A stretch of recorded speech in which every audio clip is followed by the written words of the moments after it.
In this tutorial, we're going to look at a real-world example of an immediately invoked function expression. So what we have here is a variable browser, and browser is set to an object literal that starts here and ends here. And the first property we have in here is vendorPrefix, and that's set to an IFE, and this IFE is going to return a string to vendorPrefix.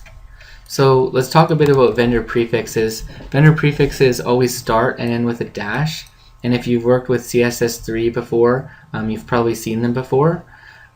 Prefixes are always prepended onto experimental CSS properties.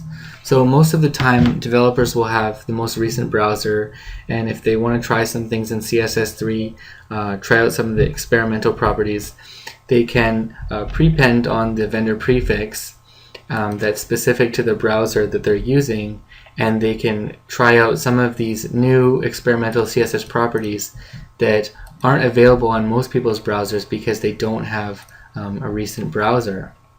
Older CSS properties obviously don't need this prefixing. So if we were able to get this prefix and store it in a variable, that could be useful for us when we are changing styles with JavaScript. Okay, so what we're going to do here is we're going to get the vendorPrefix in one statement, and we're going to store it in the property of an object. So we have our object right here, browser, and the first property, vendorPrefix, is set to this immediately invoked function expression. And what this is going to do is it's going to, if it finds the vendorPrefix, it's going to return it as a string to this property, and if it doesn't find it, it's going to return this no prefix found. Okay, so we have a regular expression here, and we didn't cover regular expressions yet, and I'm not going to in this tutorial either, but basically that's right in here, and this could be adjusted however you want to get some, well, to change it to any other way you wanted.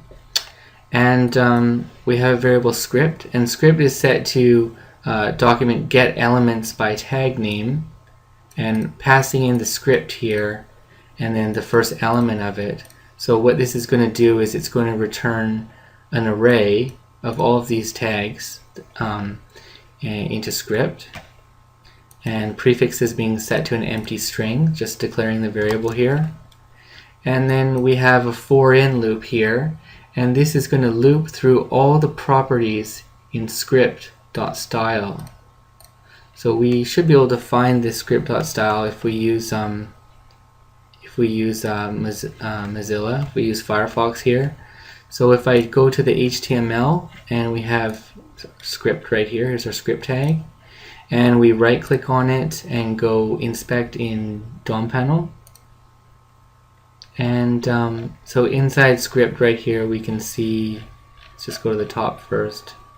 Well, we see all the properties for script, and that for in loop is looping through all these properties, and that's how it's getting the vendorPrefix.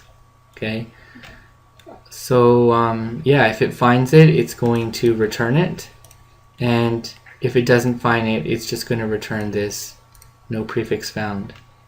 And we can test this. So actually I've already tested it in all the browsers. So we have MOZ here in Firefox, and in IE, just refresh just to prove it to you, MS. In Chrome we have WebKit, which is its vendorPrefix, and I also have Opera right here. We've got an OBAC. Thanks for watching.